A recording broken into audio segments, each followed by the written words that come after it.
Bismillahirrahmanirrahim. Assalamualaikum warahmatullahi wabarakatuh. Halo Bapak dan Ibu Guru PAI yang saya hormati. Ketemu lagi di channel Sahabat Guru PAI. Mari kita bersama meningkatkan kualitas pembelajaran dan karir guru PAI. Baik Bapak Ibu Guru semuanya, di video kali ini kita akan melanjutkan pembahasan kisi-kisi pretest PPG PAI tahun 2022.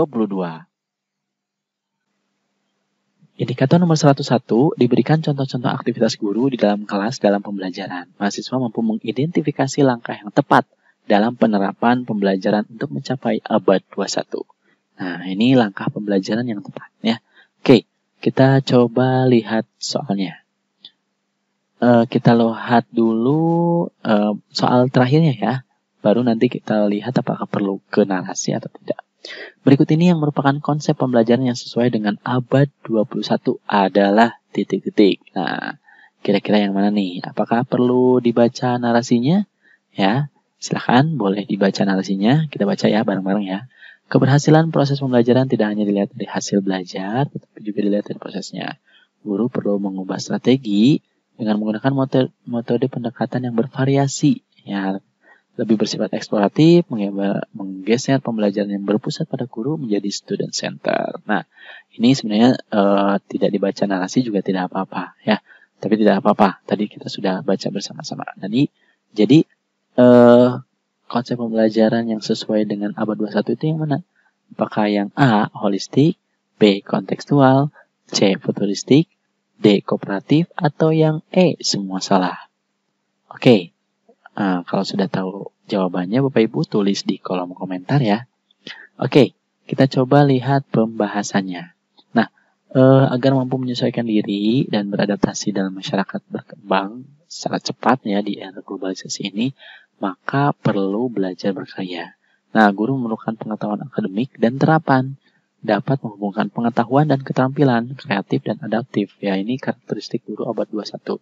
Nah, guru harus memiliki keterampilan berpikir kritis, menyelesaikan masalah, komunikasi dan kolaborasi, kreativitas dan inovasi, juga literasi media, informasi, komunikasi, dan teknologi. Jadi, model pembelajaran mana nih yang tepat? Nah, jadi pembelajarannya adalah kooperatif. Di sini ya ada nih, komunikasi dan kolaborasi atau kooperatif. Jadi, yang sesuai dengan abad 21 ini adalah yang kooperatif. Kan di kompetensi abad 21 itu ada 4C ya. Ada critical thinking atau berpikir kritis, kemudian ada kooperatif atau kolaboratif ya, kemudian ada creativity ya, kemudian satu lagi ada komunikasi. Nah, ini juga salah satu keterampilan di abad 21 yang harus dimiliki oleh peserta didik. Jadi yang sesuai adalah D ya, kooperatif. Indikator nomor 102 disajikan deskripsi tentang konsep dasar pengukuran. Mahasiswa dapat mengambil kesimpulan tentang pengertian, ciri, tujuan, dan manfaat penilaian pembelajaran. Nah, ini masuk ke penilaian pembelajaran. Kita lihat contoh soalnya. Sebagai guru mata pelajaran PAI, Ibu Ani melakukan penilaian dengan melibatkan siswa agar siswa dapat belajar jika masih ada kesalahan. Ilustrasi tersebut menunjukkan bahwa Ibu Ani telah melakukan penilaian dengan pendekatan titik-titik. Apakah A. Authentic Assessment, B. Assessment for Learning, C. Assessment as Learning, D. Assessment of Learning, E. Diagnostic Assessment. Nah, kira-kira yang mana nih Bapak Ibu? Ini tentang penilaian ya. Penilaian itu adalah assessment. Kira-kira ini pendekatan mana yang digunakan oleh Bu Ani ini? Ya, oke. Kalau sudah tahu jawabannya, tulis di kolom komentar ya. Oke, Bapak Ibu, kita coba lihat pembahasannya. Nah, ini untuk pendekatan penilaian, ini masuk ke fungsi dan manfaatnya, itu ada 3 sebenarnya. Ini ada assessment of learning, assessment for learning, dan assessment as learning. Kita harus tahu nih tentang ketiga pendekatan ini. Yang pertama, assessment of learning, ini penilaian yang dilaksanakan setelah proses pembelajaran selesai. Maksudnya adalah untuk mengetahui pencapaian hasil belajar. Ini yang biasa kita lakukan. Ini adalah assessment of learning. Jadi untuk menilai pembelajaran yang sudah dilakukan atau yang sudah selesai. Nah, Kemudian kalau assessment for learning, ini dilakukan selama proses pembelajaran. Jadi ini digunakan sebagai dasar untuk melakukan perbaikan atau proses belajar mengajar. Sehingga guru dapat memberikan umpan balik terhadap proses belajar peserta didik. Nah, jadi assessment for learning ini, jadi penilaian ini digunakan untuk belajar. Ya, digunakan untuk belajar. For, ya, hati-hati. Ada of learning, ini berarti penilaian dari pembelajaran. Ya, kemudian assessment for learning, ini untuk, ya, untuk pembelajaran. Jadi ini untuk pembelajaran peserta didik juga. Ya, jadi penilaian dilakukan untuk pembelajaran peserta didik. Kira-kira mana peserta didik ini yang masih kurang, ya, tentang materi pembelajarannya, ini berarti masuk ke pendekatan assessment for learning. Nah, kemudian yang ketiga ada assessment as learning. Nah, ini berfungsi sebagai formatif dan dilaksanakan selama proses pembelajaran. Assessment as learning ini melibatkan peserta didik secara aktif, ya, dalam kegiatan penilaian tersebut sebagai contoh penilaian terhadap dirinya sendiri. Nah, ini untuk menilai dirinya sendiri. Nah, ini assessment ini, penilaiannya ini digunakan sebagai sebagai pembelajaran, ya. Kalau ini assessment digunakan untuk pembelajaran, ya, untuk umpan balik, ya, terhadap proses belajar peserta didik. Jadi peserta didik itu bisa tahu kemajuan belajarnya. Kalau as learning, justru di sini assessment ini, penilaian ini digunakan untuk pembelajaran. Jadi siswa dilibatkan, ya, secara aktif dalam kegiatan penilaian tersebut. Misalnya kita biasanya kalau memeriksa, ya, memeriksa penilaian, ya, ini disampaikan juga kepada peserta didik soal dan jawabannya. Nah, ini bisa termasuk assessment as learning, jadi sebagai pembelajaran, jadi sebagai tanya jawab, gitu. Nah, ini pendekatan penilaiannya. Nah, yang tadi digunakan oleh Bu Ani yang mana? Ya, pendekatan yang dilakukan oleh Bu Ani ini adalah assessment as learning, ya. Jadi ini, ya, Bu Ani ini melakukan penilaian yang melibatkan. Nah, di sini ada keterlibatan siswa, ya, agar dapat belajar jika masih ada kesalahan. Perbedaannya dengan for learning tadi, siswa ini tidak dilibatkan, tapi siswa mengetahui, oh, mana yang masih kurang, mana yang sudah paham, gitu, yang sudah benar seperti apa. Nah, ini, ya, jadi pendekatan-pendekatan ini harus Bapak Ibu ketahui, ya, tentang penilaian pembelajaran. Indikator nomor 103 disajikan deskripsi tentang konsep dasar pengukuran. Mahasiswa dapat mengambil kesimpulan tentang pengertian, ciri, tujuan, dan manfaat evaluasi pembelajaran. Nah, ini tentang evaluasi pembelajaran, ya. Oke, kita coba lihat contoh soalnya. Kegiatan atau proses untuk menentukan sampai sejauh mana kegiatan pembelajaran telah mencapai suatu tujuan yang telah ditetapkan atau dapat diartikan pula sebagai suatu tindakan atau suatu proses untuk menentukan nilai dari hal-hal yang berkaitan dengan kegiatan pembelajaran dan yang berakhir dengan pengambilan keputusan disebut titik-titik. Nah, apakah A. pengukuran, B. penilaian, C. penskoran, D. evaluasi, atau E. assessment? Nah, kira-kira yang mana nih Bapak Ibu? Ini yang pengertiannya ada di sini. Ini istilahnya yang mana? Apakah yang tepat, ya? Oke. Kalau yang sudah tahu jawabannya, tulis di kolom komentar, ya, Bapak Ibu. Oke, kita coba lihat pembahasannya. Nah, ini, ya, jadi ada beberapa istilah yang perlu kita ketahui. Pertama, pengukuran. Pengukuran ini adalah tindakan atau proses untuk menilai suatu berdasarkan ukuran tertentu dan biasanya ini, ya, bersifat kuantitatif. Ya, jadi ini adalah pengukuran. Nah, pemberian tes sendiri dapat disebut sebagai proses pengukuran. Nah, ini untuk mengukur sejauh mana kemampuan siswa. Tes yang diberikan itu adalah pengukuran.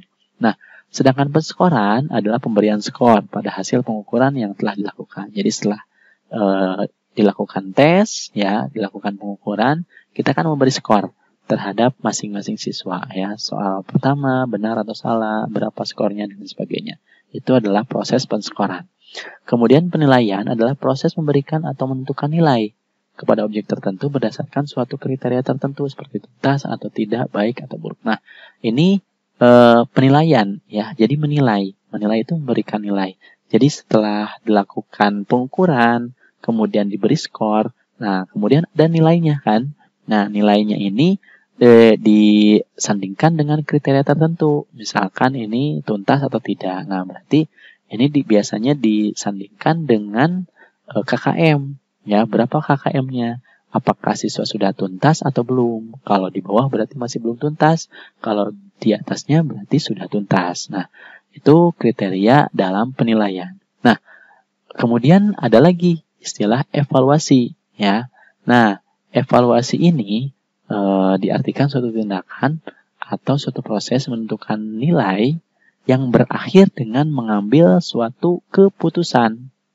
Nah, ini adalah evaluasi. Jadi, evaluasi ini ciri khasnya adalah dengan mengambil suatu keputusan. Ya. Nah, jadi dalam penilaian, misalkan siswa itu sudah tuntas atau ada yang belum tuntas. Nah, keputusannya apa? Berarti siswa yang belum tuntas diberikan remedial, siswa yang sudah tuntas diberikan pengayaan. Nah, itu adalah sebagai bentuk evaluasi. Kemudian pengayaannya seperti apa? Remedialnya seperti apa? Nah, itu adalah bentuk keputusan yang dilakukan dalam evaluasi.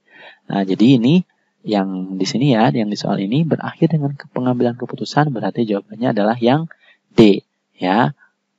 Evaluasi pembelajaran. Nah, ini ya. Nah, kemudian di sini juga ada tujuan dan fungsi evaluasi ya. Silakan Bapak Ibu bisa screenshot dan bisa dibaca apa saja tujuan evaluasi. Kemudian ada fungsi evaluasi, itu juga apa saja. Kemudian di sini ada prinsip-prinsip evaluasi. Jadi harus seperti apa evaluasi itu yang baiknya, ya.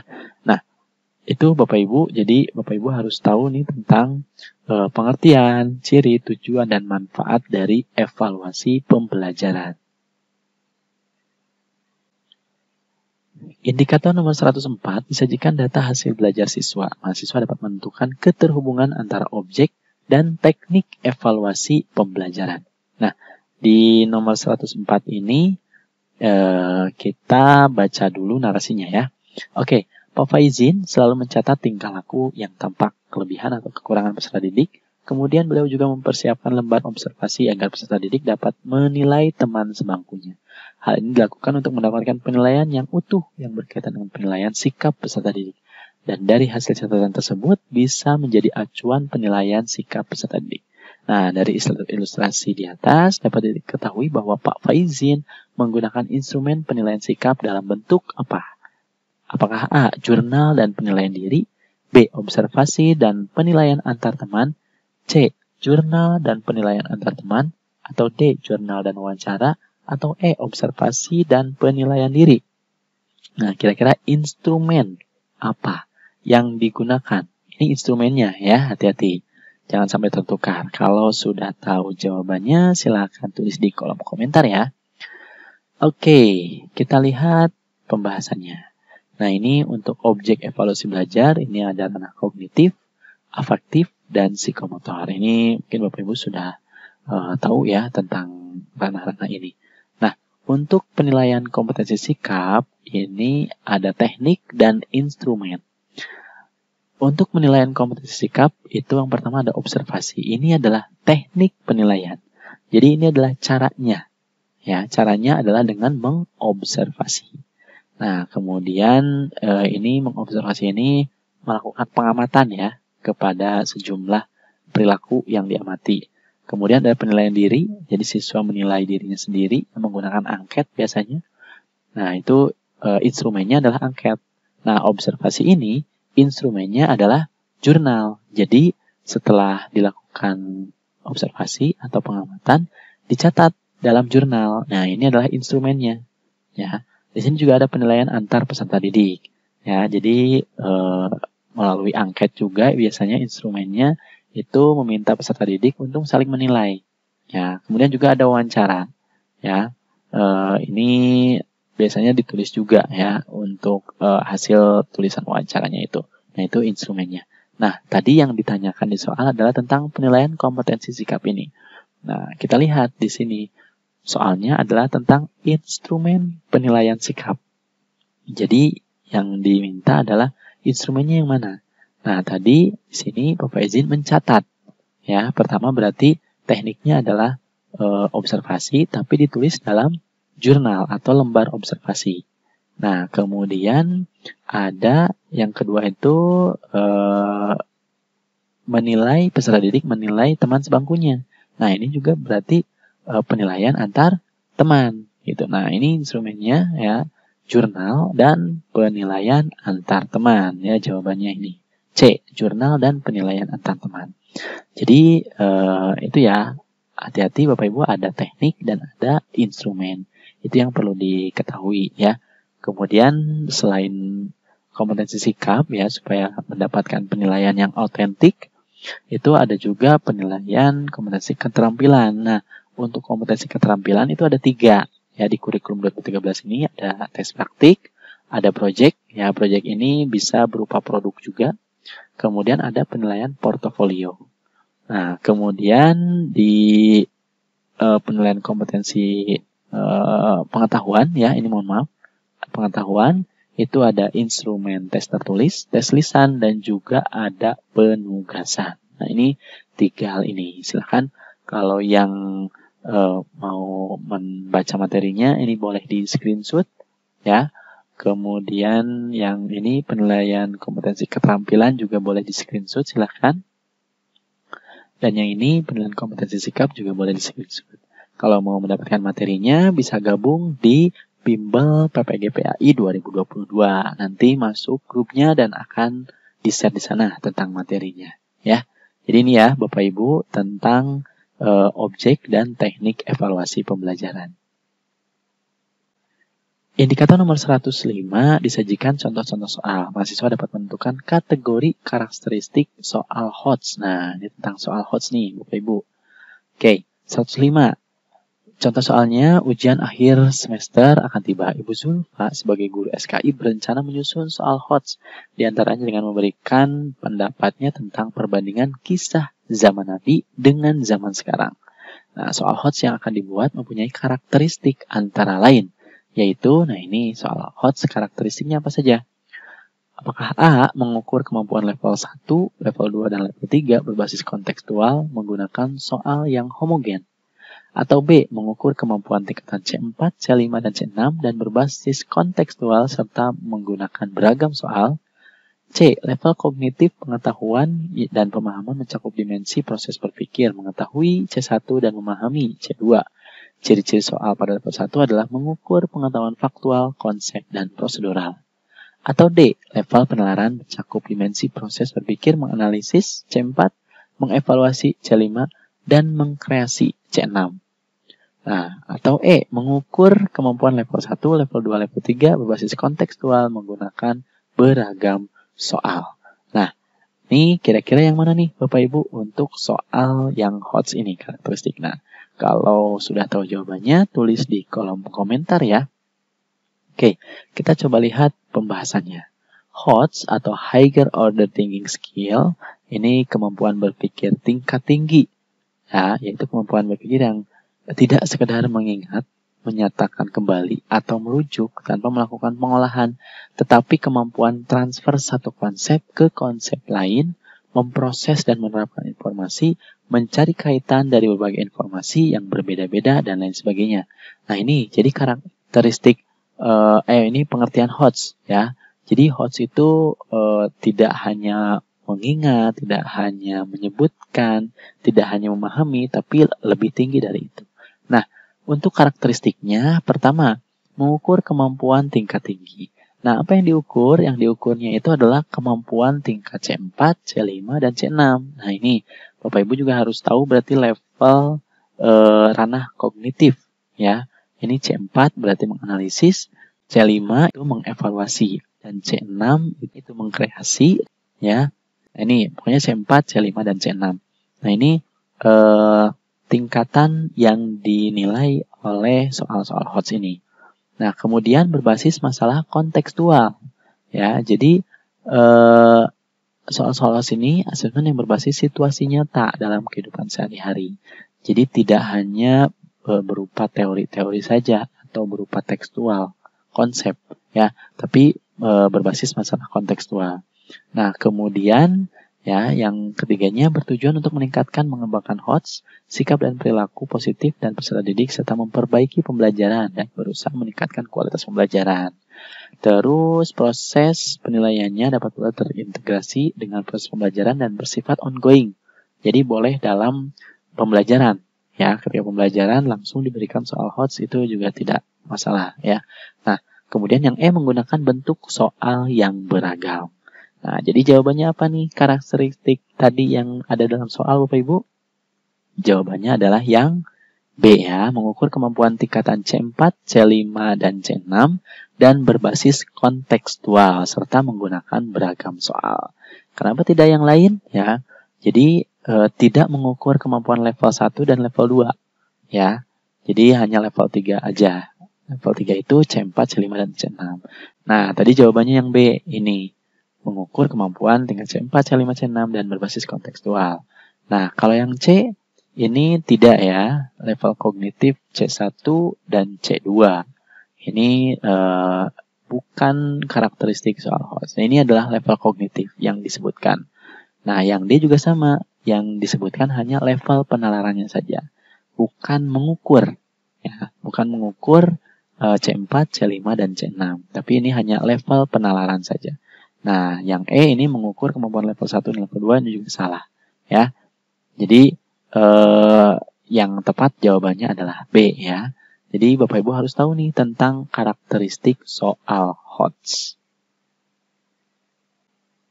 Indikator nomor 106 disajikan soal untuk mengukur ranah kognitif. Mahasiswa dapat menganalisis soal tersebut berdasarkan standar HOTS. Nah, ini tentang standar HOTS ya. Oke, kita lihat contoh soalnya. Untuk mengukur ranah kognitif, siswa diberi soal untuk membandingkan perbedaan antara dinasti Umayyah dan Abbasiyah dalam hal pendidikannya dikaitkan dengan teknologi zaman sekarang. Siswa diminta untuk menyajikan jawabannya dalam bentuk tabel. Nah, karakteristik dari soal tersebut salah satunya adalah sebagai berikut. Kecuali. Nah, ini apakah yang A berbasis kontekstual, mengukur tingkatan kognitif level 1 dan 2, bertujuan untuk meningkatkan dan mengembangkan HOTS, D. Penilaian terintegrasi dengan proses pembelajaran, atau E. Bentuk soal yang beragam. Nah, di sini ya tidak disebutkan ini soal apa. Apakah LOTS atau yang low, atau MOTS atau medium, atau yang HOTS gitu. Tapi kita harus tahu ini soal tentang apa. Nah, kemudian di sini tanyakannya juga tentang karakteristik ya. Seperti yang sudah dijelaskan sebelumnya tentang karakteristik HOTS ya, di soal sebelumnya itu sudah dibahas. Nah, ini tingkatan kognitif yang perlu Bapak Ibu ketahui. Pertama ada level 1, itu ada pengetahuan dan pemahaman. Ini level 1 itu masuknya adalah C1 dan C2. C1 itu mengetahui, C2 itu memahami. Nah, level 2 itu ada aplikasi. Ini level ranah kognitifnya adalah mengaplikasikan atau C2, C3 ini masuk level 2 ya. Kemudian nah di penalaran di level 3 ini masuk ke level kemampuan berpikir tingkat tinggi, yaitu untuk C4, C5 dan C6 ya. Ini analisis, evaluasi dan kreasi ya. Nah, ini C4, C5 dan C6. Jadi ini yang diukur. Nah, tadi di soal tadi, ini soal tentang apa? Di sini, ya siswa diberi soal untuk membandingkan perbedaan. Nah, membandingkan perbedaan itu berarti masuknya ke C yang mana? Nah, kalau Bapak Ibu sering menggunakan kata kerja operasional, itu harus tahu ya, membandingkan ini adalah masuk ke level atau ranah C4 ya, menganalisis. Jadi, ini masuk ke dalam soal HOTS. Nah, di sini yang karakteristik dari soal HOTS itu apa? Nah, gitu ya. Jadi, konsep soalnya seperti itu. Ini soal tentang apa? Berarti ini soal tentang HOTS. Ya.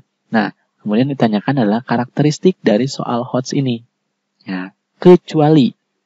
Nah, tadi di soal sebelumnya sudah dibahas ya tentang karakteristik soal HOTS. Nah, jawabannya adalah yang B ya. Jadi soal HOTS ini tidak mengukur tingkatan kognitif level 1 dan 2. Tapi soal HOTS ini mengukur tingkatan level 3, yaitu ranah C4, C5, dan C6. Itu tahapan perkembangan kognitifnya, ya. Nah, jadi yang B ini adalah jawaban yang salah. Jadi, Bapak Ibu juga harus tahu nih tentang standar HOTS dan karakteristik soal HOTS. Indikator nomor 107 disajikan data soal yang sudah diuji cobakan. Mahasiswa dapat menganalisis butir soal untuk menentukan tingkat validitas dan reliabilitas soal. Nah, ini Bapak Ibu harus tahu nih tentang validitas dan reliabilitas. Oke, bagaimana contoh soalnya? Kita lihat. Pak Mahfud sebagai guru mata pelajaran PAI kelas 7 SMPN 1 Surabaya melaksanakan penilaian tengah semester. Untuk menganalisis soalnya, Pak Mahfud menggunakan instrumen PTS tersebut untuk menguji validitas. Nah, hal yang dilakukan oleh Pak Mahfud untuk menguji validitas tersebut adalah menggunakan kriteria titik-titik. Nah, apakah A. Validitas rasional, B. Validitas internal, C. Validitas eksternal, D. Validitas konkuren, atau E. Validitas prediktif. Nah, kira-kira yang mana nih Bapak Ibu? Ini tentang kriteria validitas, ya.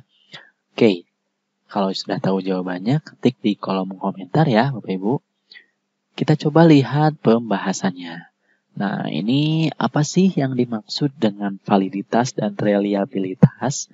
Nah, validitas itu artinya sahih. Artinya mampu mengukur sejauh mana ketepatan suatu alat ukur dalam melakukan fungsi ukurnya. Jadi valid, tepat, ya, sahih. Jadi ketika siswa itu misalkan kurang mampu, berarti soal atau instrumennya itu harus bisa menentukan bahwa siswa ini memang benar-benar kurang mampu untuk mempelajari atau memahami materinya. Gitu. Nah, itu yang dinamakan valid. Gitu. Jadi valid ini sahih, tepat.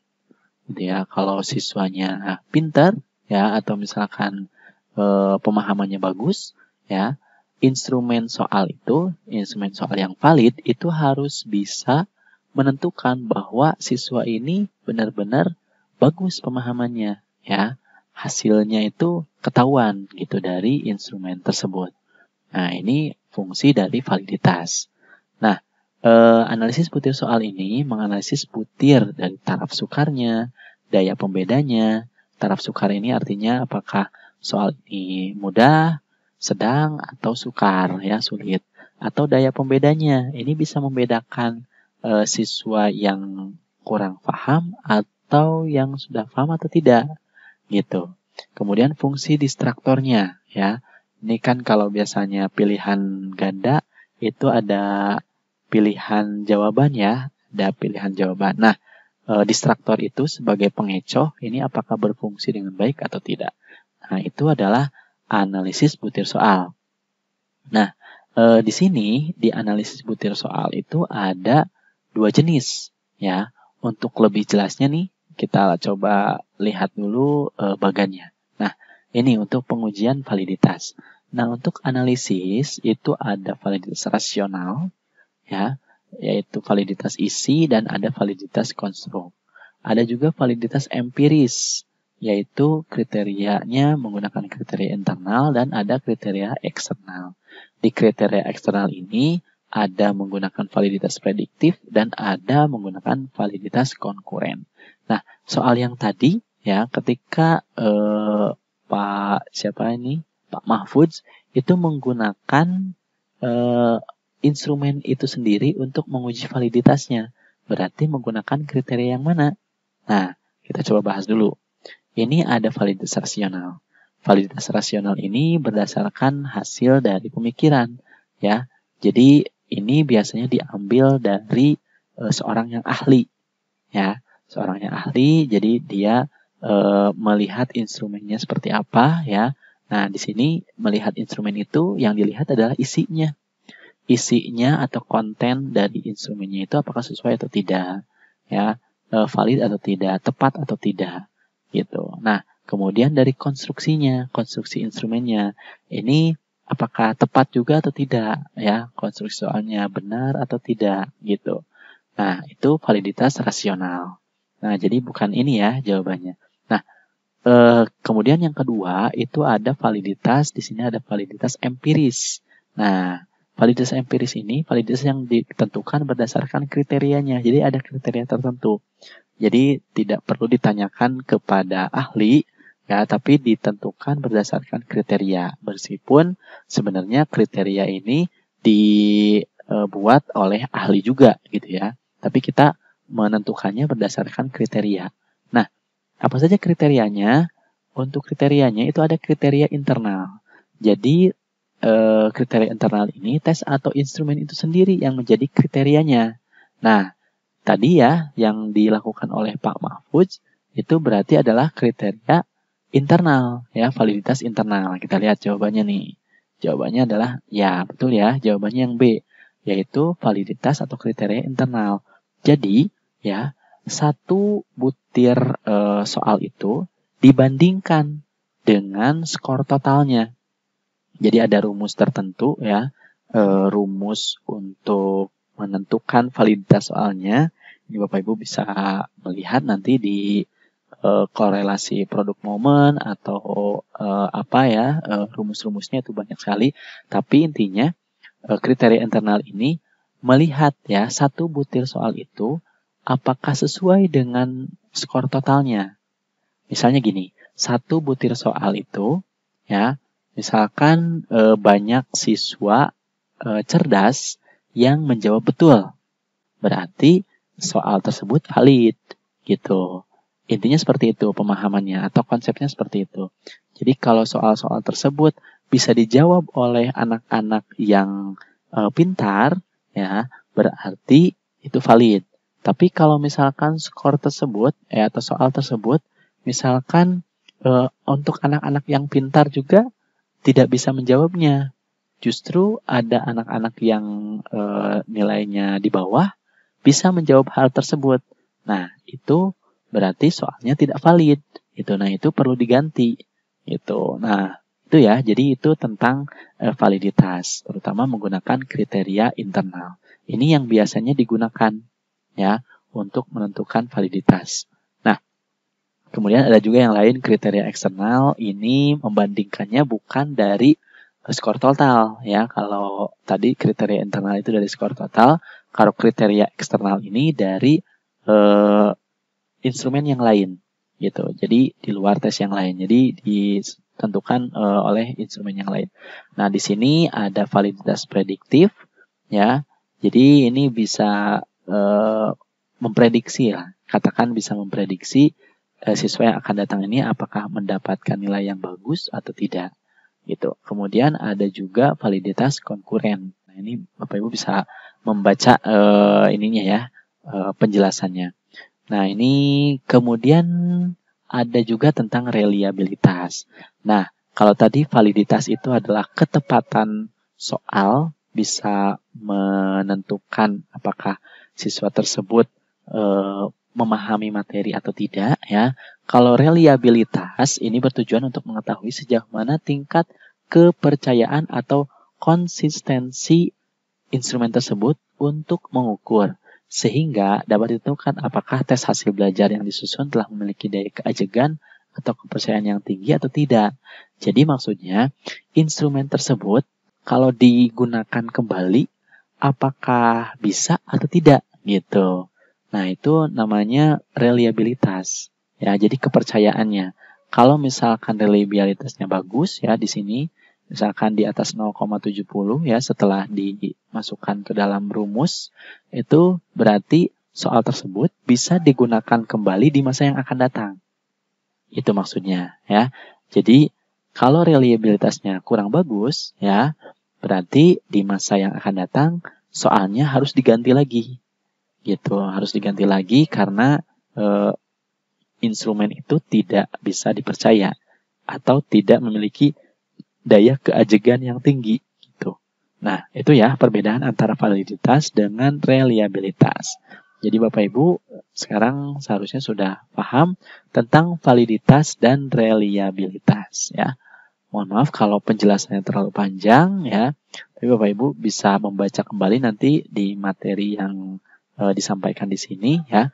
Kalau Bapak Ibu ingin mendapatkan materinya bisa gabung ke grup Bimbel PPG PAI tahun 2022. Link untuk daftarnya ada di deskripsi ya Bapak Ibu. Indikator nomor 108 disajikan data hasil tes. Mahasiswa mampu menyimpulkan teknik pengolahan hasil tes menggunakan standar tertentu. Nah, ini tekniknya ya, pengolahan hasil tesnya. Nah, di sini contoh soalnya Pak Mubin adalah guru baru. Ya, sekolah tersebut memiliki aturan melaksanakan sholat duha berjamaah. Nah, ketika sholat beberapa siswa kelasnya tidak fokus dalam melaksanakan gerakan-gerakan sholat benar. Melihat fenomena tersebut, Pak Mubin ingin melakukan evaluasi terhadap kemampuan gerakan sholat yang dimiliki kelas 3. Nah, instrumen apa yang cocok untuk mengukur evaluasi tersebut? Nah, ini teknik evaluasinya berarti ya. Mau pakai yang mana nih yang tepat? Apakah A. Soal tes, B. Lembar penilaian kinerja, C. Lembar penilaian teman sejawat, D. Jurnal, atau E. Lembar pedoman wawancara. Nah, kalau Bapak Ibu sudah tahu jawabannya, ketik di kolom komentar ya. Oke, kita coba lihat pembahasannya. Nah, untuk pengolahan hasil penilaian tes tertulis. Jadi, kita harus menentukan dulu kira-kira ini yang mana ya. Nah, di sini tadi di siswa kelas 3 ini tidak fokusnya dalam melaksanakan gerakan-gerakan sholat. Dan Pak Mubin ingin mengevaluasi kemampuan melakukan gerakan sholat. Itu berarti apa? Masuknya kepada pengetahuan atau keterampilan? Berarti ke keterampilan ya. Nah, tapi di sini kita bahas dulu. Ini ada tentang penilaian tes tertulis. Ini berarti masuknya ke penilaian pengetahuan. Nah, di penilaian pengetahuan itu ada tes bentuk pilihan ganda, ya. Kemudian ada tes bentuk jawaban singkat, ada tes objektif bentuk matching, fill in, dan completion, dan ada juga tes uraian. Nah, ini kalau di penilaian tes tertulis itu tekniknya. Nah, kalau di penilaian kinerja, ya, ini ada teknik penilaian unjuk kerja, ya. Terus ada juga tes praktek. Ya. Nah, yang tepat tadi di soal tadi adalah tentang penilaian praktek, ya, artinya penilaian kinerja, penilaian unjuk kerja. Nah, hasil penilaian unjuk kerja dapat dituliskan pada lembar penilaian kinerja. Nah, jadi jawabannya adalah yang B, ya, lembar penilaian kinerja. Jadi tadi di soalnya itu instrumen yang cocok untuk mengukur evaluasi yang keterampilan ini adalah lembar penilaian kerja. Untuk soal tes berarti ini tentang pengetahuan. Lembar penilaian teman sejawat ini tentang sikap. Jurnal juga tentang sikap. Pedoman wawancara ini juga tentang sikap. Nah, tentang pengetahuan keterampilan, mohon maaf, tentang keterampilan ini menggunakan lembar penilaian kinerja. Nah, itu ya Bapak Ibu harus tahu tentang teknik pengolahan hasil tes atau pengumpulan data juga termasuk di dalamnya. Indikator nomor 109 disajikan data hasil tes. Mahasiswa dapat mengkategorisasikan jenis penilaian kinerja. Nah, ini tentang jenis penilaian kinerja. Nah, ini mengkategorisasikannya ya. Oke, kita lihat Bapak Ibu. Dalam suatu pembelajaran, misalnya suatu mata pelajaran SKI memiliki KKM 70. Seorang peserta didik, namanya Nur Hadi, memperoleh nilai 60 pada ujian formatif dalam penilaian keterampilan atau kinerja. Nah, untuk menceritakan kisah keteladanan sahabat. Karena Nur Hadi belum mencapai KKM, maka harus mengikuti program remedial. Nah, setelah Nur Hadi mengikuti remedial, ia mendapatkan nilai sebesar 80. Maka Nur Hadi memperoleh hasil penilaian sebesar titik-titik. A 90, B 95, C 80, D 85, atau E 75. Nah, ini tentang penilaian kerja ya. Hati-hati, berbeda dengan penilaian pengetahuan. Oke, kita coba lihat pembahasannya. Nah, untuk penilaian kinerja ya itu kita bisa menggunakan tes praktek, proyek, dan penilaian portofolio ya. Ini sudah dibahas di soal-soal sebelumnya.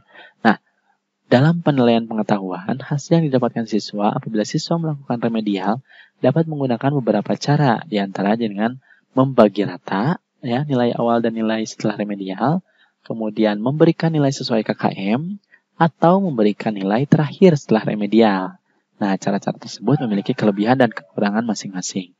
Nah, berbeda dengan penilaian pengetahuan. Apabila siswa melaksanakan remedial dalam penilaian kinerja di KAT 13 ini, maka siswa mendapatkan nilai yang terakhir didapatkan.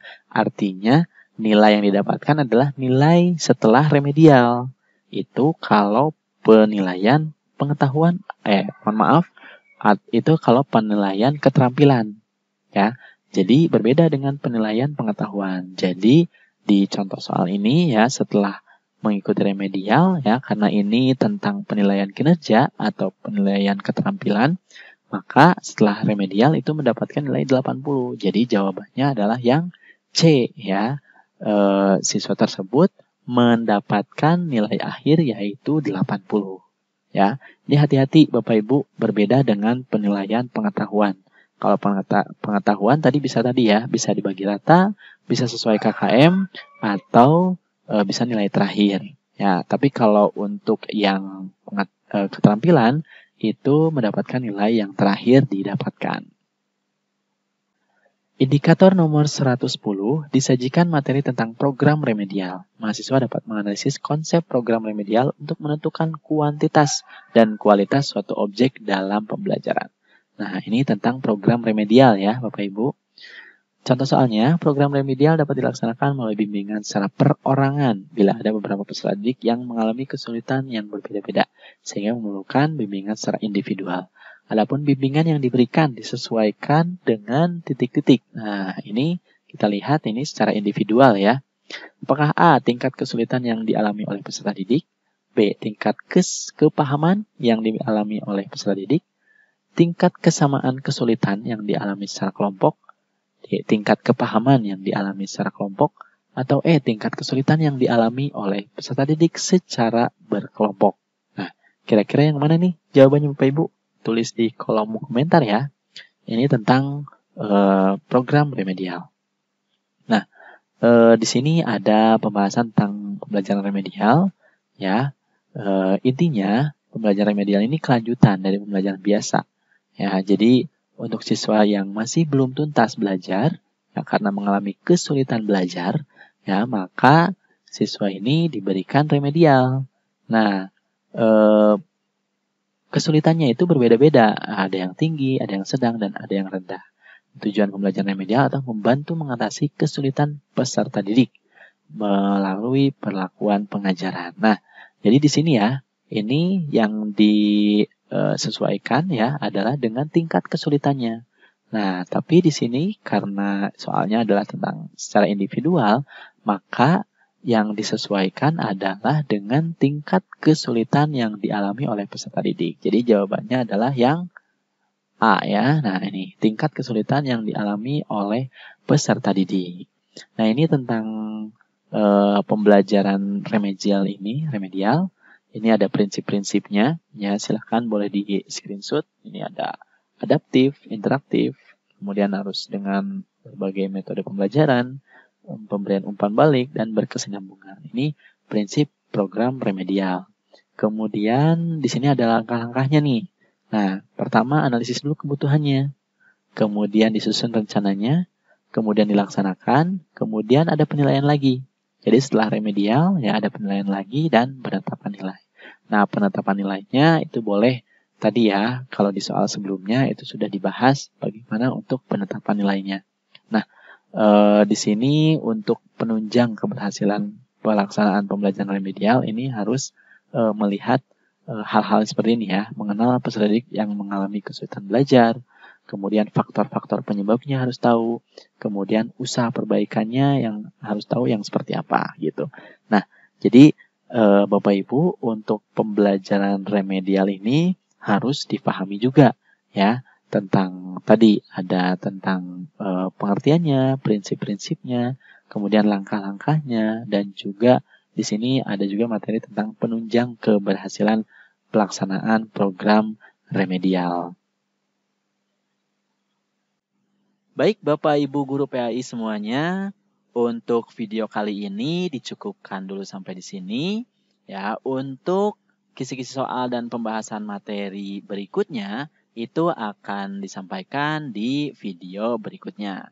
Jadi jangan lupa untuk like dan subscribe video ini supaya Bapak Ibu bisa mendapatkan update video yang terbaru. Terima kasih atas perhatiannya dan mohon maaf jika ada kesalahan. Billahi taufiq wal hidayah. Wassalamualaikum warahmatullahi wabarakatuh.